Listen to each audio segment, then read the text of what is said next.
Oregon beating Wisconsin 16-13 in a much closer game than I think a lot of people anticipated for the number one team in America. Start off with the highest grade players with the Oregon Ducks. Linebacker Bryce Boettcher, the star baseball player as well for Oregon, 89.1 grades. Had a great year at linebacker all year for them. Josh Connerly Jr., the offensive tackle, 81.4. Jamari Caldwell, the defensive tackle, 81.1. Tatum Tuioti with a 79.5. Jordan James, 76. And Dylan Gabriel with a 72.2 grade. Let's go over to Wisconsin with their highest graded players.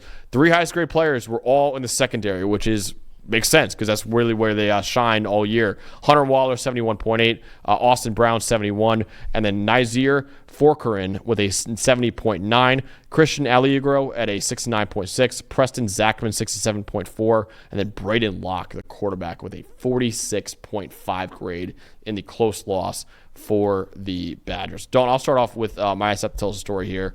That is Oregon EPA per pass, negative 0.138. This is the worst mark for Oregon in terms of EPA per pass, basically how efficient their passing game has been. Their worst since their week one loss to Georgia 2 years ago. In Bo Nix's first game at Oregon, when they lost 49-3, that was the last time they had an EPA per pass worse. And even that was negative 0.141, which is not that far off than what we saw yesterday from Oregon. A 66.6 passing grade from Dylan Gabriel, second worst of the season. Only Michigan State was a worse passing grade for him. 63.9 receiving grade is fourth worst of the season. This Wisconsin secondary, without much of a pass rush, did an outstanding job against Oregon. A lot like the Kansas, honestly, where Kansas didn't have much of a pass rush, but still the secondary played really well. Wisconsin the same way, honestly. Only one sack, one quarterback hit on 35 attempts from Dylan Gabriel. Really, Tez Johnson was out last night, and you could feel it. They desperately needed him back, and they survived this game. They're going to need Tez Johnson back in the Big Ten title game and obviously in the college football playoff as well. Yeah, I think one of the themes that I've seen with Oregon's offense, as good as they are this year, I'm going back to it 2 games in a row, is they don't finish drives. They struggle in the red zone. They struggle to finish drives. And I was, to your point about Dylan Gabriel, I think I saw he has a passing grade around a 51 in the red zone this season. That's just where it's been a struggle for Oregon. As a team, they're 8th in the country in offensive grade before they hit the opponent's 20. They get inside the red zone, drops to 83rd. They just have to finish drives. If they finish drives, they probably are the best team in the country. But I've seen this as an issue. You mentioned the Michigan State game.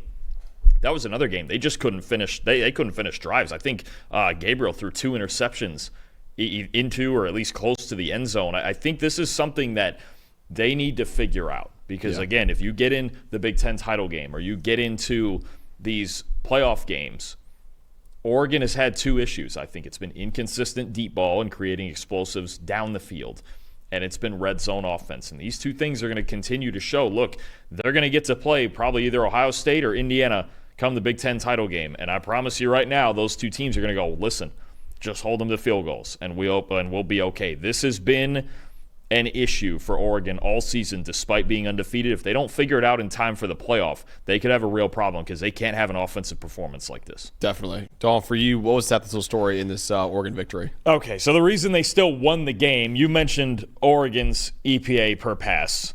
Well, Wisconsin's was literally almost 5 times worse than that. And the reason Wisconsin just can't win games consistently as usual is because they don't really have much in their passing game. A minus 0.641 EPA per pass. So almost 5 times worse than the number you mentioned for Oregon. Braden Locke at 48.1 passing grade and just 96 yards on the night. 43 of them on one go ball to Vinny Anthony in the second quarter. I mean, Wisconsin, they just can't. That's just where we're at with Wisconsin. The pass protection's great. It's a Penn State game, too. They just can't can't. They're 118th in the country in passing grade this season. Braden Locke, the last 3 games during this 3-game losing streak, has a 37.3 passing grade. And we knew it was going to be rough. When Tyler Van Dyke got hurt against Alabama, it was going to be a struggle. It was going to be kind of a struggle anyway because they don't separate all that well. They don't throw the ball all that well. It's Wisconsin most years. Any year that I've seen that they don't have Russell Wilson, this is pretty much that, and that's going back a long way. This is what it's been with Wisconsin's passing game. So it was the reason that they lost this game. When they were up 13-6, you felt like they had to keep it 13-6. And it's very rare that you're going to hold Oregon to 6 points. They can't throw the ball. Obviously, Oregon struggled to throw the ball, but Gabriel made enough plays, especially on the touchdown. Actually, yeah, on the touchdown drive that tied the game. And then, Oregon scratched their way to a win. But Wisconsin's just complete inability to throw the ball is what lost him another game. Yeah, definitely. Brandon Locke, listen, he's in a tough spot, man. He's not supposed to be the starting quarterback for them this year. It's supposed to be Tyler Van Dyke. But like you said, that season-ending injury for Tyler Van Dyke just killed this passing game. If he was out there, if TVD was out there, who knows what happened last night? Who would have known what happened maybe in the Penn State game either, honestly. But my most impressive part, though, Dalton, was Matayo Uiagalelei, who was outstanding against Wisconsin, the edge defender for Oregon. He had a sack, he had a hit, he had 5 pressures on 30 pass rushing snaps, and an unreal interception to seal the game. The ball got batted up in the air, and somehow this 280-pound edge defender over his shoulder was able to track the ball and caught it to win the game. It was unbelievable, that play.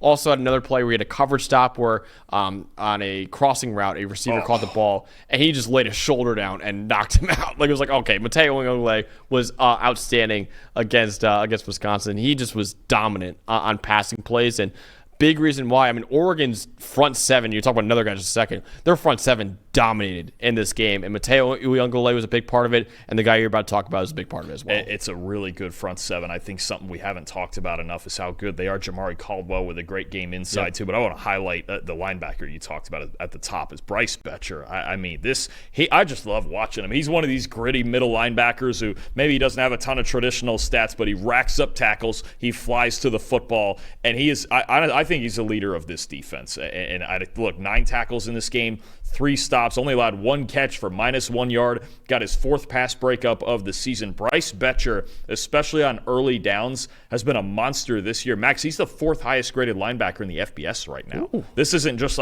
he's a baseball player who's pretty good at football. He's one of the best linebackers in the country. And I don't know how good he is at baseball. If he's really I've just put up a the stats. Star like that. Oh boy, he batted 276 last year with 12 home runs, 35 RBIs, 500 slug percentage. Yeah, pretty good. He might have a decision to make whether it's which sport, or maybe he pulls a Deion Sanders and plays both. I don't know. 276 is pretty damn good. I'll tell you right now, he's a pretty darn good linebacker, and I think he's been the leader, the heart and soul, right in the middle of their defense, along with obviously their defensive line has played so well this year. But in this game, they didn't have Jordan Birch and they didn't have Derek Harmon. You're talking about a team that was playing pretty shorthanded up front and still got this done against a physical team on the road in Wisconsin. So a lot of credit to Oregon's defense. I don't think we've given them enough credit this season for what they've done. This is a really good front seven that can play with anybody in the country. Actually, Derek Harmon was in, but he only had a 56.6 grade, so not a whole lot. I didn't see him a whole lot. I saw some other guys more than him, but no, just a terrific front seven with a lot of good players in it. Absolutely. And yeah, he's great speed as well. He's the outfielder for Oregon. Yeah, so he's an unreal athlete overall, honestly. So Bryce Boettcher has been having a great year all year and does have a decision to make between the NFL and MLB potentially down the line. We'll see what happens with him.